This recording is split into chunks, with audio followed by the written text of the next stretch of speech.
It's finally that time. I'm about to show y'all how this man Ichigo came back down 3-1 against Byakuya Kuchiki. But before we get to that, we gotta have a serious talk about what type of timing the Gotei 13 was on during the Rukia retrieval arc. Because ain't no way they sentenced Rukia to death for giving up her powers in order to save Ichigo and his family. But they didn't keep the same energy when it came to Aizen? They gave bro 20k years, a slap on the wrist for sending all of Section 46 to spectate, but was gonna boom Rukia with the Phoenix Force just for standing on business. Yeah, if I was Rukia, I'm cutting all ties with the Gotei 13 after that. Don't ask me to put in no more work for y'all, cause I'm not clocking in. But anyways, it starts off with the ops pulling up looking to grease Rukia for being trash and losing her powers. That boy Ichigo swooped in ready to save the day. Dun da da da, superhero head ass. But I'm not gonna lie, my son was out there looking like an inexperienced rookie who just got drafted, cause bro doesn't know the name of his Zanpakuto and he's carrying around that fat ass sword. Like, what was Kubo really cooking when he gave him that shit, bruh? Like, even Renji got on him about that goofy ass sword. It was literally the first thing that he noticed. But the crazy thing is, I don't know what's more trash, the sword or Renji, cause bro was out there moving like a Soul Reaper NPC, just repeatedly attacking the same spot over and over. Byakuya is watching him do that shit, and I know he's thinking of his replacement right now. He's acting just like LeBron when he loses in the playoffs. If you weren't performing, your ass was getting traded. And if you thought Renji was done being trash, you'd be wrong, because just a few moments later, we see him hitting the captain and getting ready to meet Tony Stark. But lucky for him, Byakuya steps in and snaps his blade in half. Ichigo turned around and he was like, who the fuck? He tries to run his fade with Byakuya, but he just gets cooked. And oh man, what a bad look. Losing in front of your captain after you were just talking all that trash is crazy. I'm not gonna lie, Renji, I can't allow you back into the Soul Society with these Dylan Brooks type performances. You gotta restore your honor first, my boy. But the crazy thing is, we see later that shit is just not gonna happen. Like, asking another man to rescue your girl just makes you look like a whole bitch. I'm sorry. But yeah, after Byakuya leaves Ichigo on 1 HP, he takes the convict and Renji back to the Soul Society. And I know you guys want to get right to the fade, but I gotta go over this setup real quick. So the Soul Society is finally getting ready for Rukia's execution, and this arc proved to me that the entire Gotei 13 is mad fake. Them all pulling up to watch this shit like the new Avengers movie just dropped. And to make it worse, this ain't even the entire Gotei 13. These niggas didn't even bother to show up because they knew this was vile. Just look at Yamamoto. He got his eyes closed right now. He letting this shit slide just like an NBA ref. We all know they don't be calling no type of fouls. But it's okay because that karma's coming for his ass real soon. And then we got the fakest one of them all, her brother Byakuya Kuchiki. I'm not gonna lie, him not sliding for Rukia is outrageous. Now I know why his name is so close to the word Byakugan. This man gotta be a descendant of the Hyuga clan, cause they fake as hell too. Shit crazy, it really do be your own people for real. But yeah, they about to boom Rukia with the Phoenix Force, and this man Ichigo comes out the cut with that patent Kanye West drip. You already know that somebody's about to catch that 90-piece combo. And this man really got some of the best pull-ups of all time. And with the generational fits too? Oh nah, it's like I'm looking at myself in the mirror. Shit is getting ridiculous now. How do I do it? But yeah, he frees Rukia from that shit, and if it isn't that, please, it's a perfect match.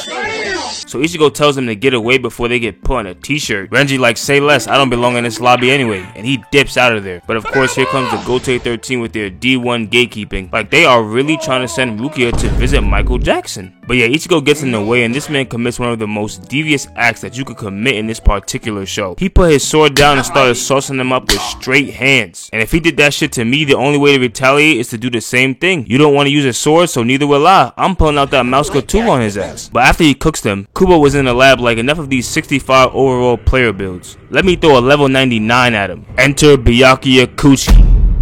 And my first time watching this, I'm thinking Byakuya is a whole villain. Cause ain't no way you was about to watch your sister get turned into a painting, bruh. Blood was like, I have to uphold my honor and follow the code. My guy, your ass is not a part of Team Avatar. If you don't go put that cape on and save your sister? But at the same time, they not blood related, so maybe he just don't care. Anyways, he tried to hit Ichigo with that Sneak Nation tactic, but those sorry moves you've been spamming on Renji don't work on someone built like this. He's him. Bro turns around, parries the attack, and he's like, I can see your moves.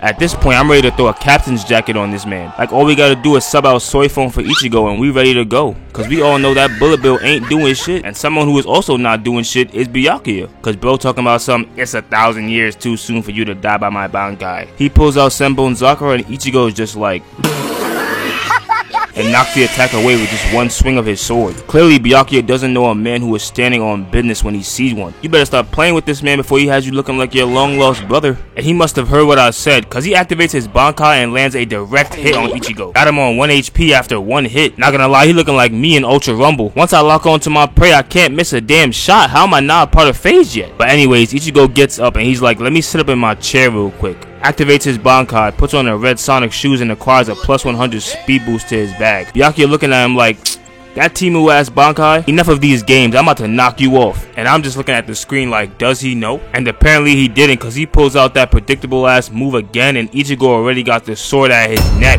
This man Ichigo is making Byakuya look like an easy lick right now. Can't even lie, I jumped out my seat when I first seen this shit. But I'm trying to figure out how this man was able to achieve Bankai in just 3 days. Like, you know, him and Yoruichi was in that hyperbolic time chamber squeezing out every ounce of VC they had to meet that deadline. Like, I'm hip to y'all game, y'all not slick. But anyways, Byakuya is mad as shit that he's getting greased like this. He can't let this slide. His legacy will be in shambles if he loses to someone who just learned Bankai 3 days ago. So he grabs his sword and starts making the ground shake like Goku did when Krillin got violated. He releases the true form of Senbon Zagara, and you know it's real when they change the entire scenery of the fight. That boy Ichigo is out there looking flabbergasted. He like, oh nah, maybe I should have let Rukia get boomed by that big ass bird. Bro's trying to stick all these swords in me for saving his sister, and for what? Shit makes no sense. Why is he trying so hard? They continue to box, and even Stevie Wonder could see that Ichigo is starting to lose this fight. Byakuya senses his prey slipping, and he hits him with the coldest finisher I've ever seen. He starts it off by stabbing the sword through his foot to lock him down. Then he channels his inner Frieza and shoots a Hado right through his shoulder. And at this point, I'm thinking Ichigo's done for.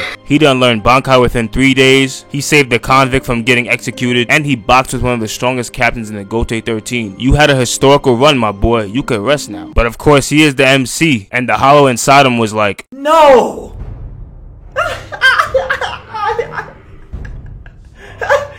There's no way out of this. This man comes back from the brink of death at Zangetsu. Byakuya, if you are a descendant of the Hyuga clan, you better bring that shit out right now, or else you're going to be a pack. Byakuya was getting overpowered by Zangetsu, and we were 1 second away from going to his funeral. But luckily for him, Ichigo breaks out of his hold and they both go in for their final attacks. It wasn't really clear on who was going to win that fight, but all I know is if Ichigo would have stayed in that form, they would have had to find a replacement for Squad 6, and it was not going to be Soifong.